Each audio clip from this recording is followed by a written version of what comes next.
Voilà, je m'appelle François Provenzano, je suis chargé de recherche chez FNRS à l'Université de Liège en faculté de philosophie et lettres au département de langue et littérature romane.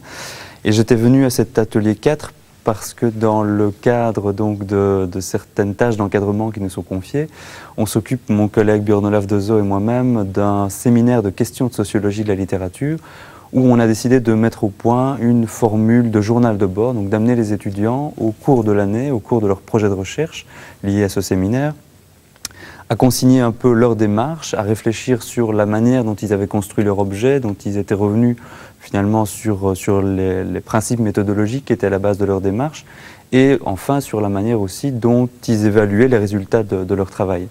Alors c'est un journal de bord qui a finalement donné de bons résultats, on est assez content de la formule et on venait un peu voir comment d'autres pratiques réflexives se mettaient en place dans d'autres cadres. Donc ce qui m'a beaucoup intéressé, c'est de suivre l'exposé de Germain Simon sur le dossier pédagogique réflexif, qui là se fait dans un cadre qui est beaucoup plus large, puisqu'il s'agit donc de rapports de stage qui sont compilés et puis qui sont commentés de manière individuelle. On a vu un peu que cette formule présentait certains avantages qui étaient de dire, voilà, l'étudiant fait un retour sur lui-même, sur son projet personnel et sur la manière dont il envisage son entrée dans la profession d'enseignant. Dans le cadre de notre séminaire, ce n'est pas tout à fait cette formule-là qui était retenue. Mais bon, je pense qu'il y a aussi des aspects plus négatifs à se focaliser sur un rapport individuel. C'est la difficulté d'évaluer ce type de pratique-là. Évaluer l'évaluation, ça demande une sacrée réflexion sur les critères et aussi sur les quantités de rapports auxquels on se trouve confronté en tant qu'évaluateur. C'est pas toujours évident à gérer. J'étais un petit peu déçu peut-être qu'on n'ait pas abordé de manière plus frontale les questions d'évaluation et d'encadrement des mémoires.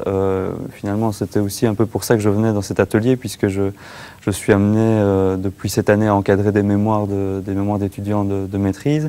Bon, on n'a pas eu le temps vraiment en 2 heures de traiter de cette question-là, mais c'était aussi un peu pour ça que je venais. Mais disons qu'on se rend compte que d'une faculté à l'autre, la formule du mémoire reste vraiment très très différente. Il n'y a pas un type de mémoire, il n'y a pas un canevas qui serait reproductible d'une faculté à l'autre. Et je dirais que on prend aussi conscience que dans la faculté de philosophie et lettres, le mémoire a vraiment une dimension de préparation à la recherche qui est peut-être plus présente que dans d'autres facultés où le mémoire est censé aussi être l'occasion d'une application des méthodes qui ont été enseignées et d'un travail peut-être plus pratique, d'un travail de terrain. On est beaucoup moins en philo-lettres dans la logique d'une enquête de terrain, par exemple. Et ça, on se rend compte qu'il y a une différence assez nette entre ce qu'on fait comme mémoire en philo-lettres et ce qui se dessine comme formule de mémoire dans les autres facultés. Bon, il y a des méthodes d'évaluation aussi qui sont plus différentes, étant donné la nature des objets qui est différente aussi. Oui, je pense que des échanges, c'est évident qu'il y en a, mais je pense que ces échanges-là ont pour but aussi de faire prendre conscience de ce qui est spécifique.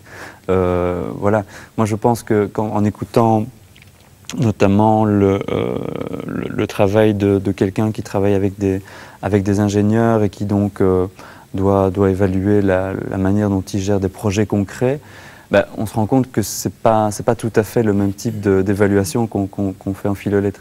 On est beaucoup plus dans l'idée comment construire une problématique, comment construire un objet, comment poser question.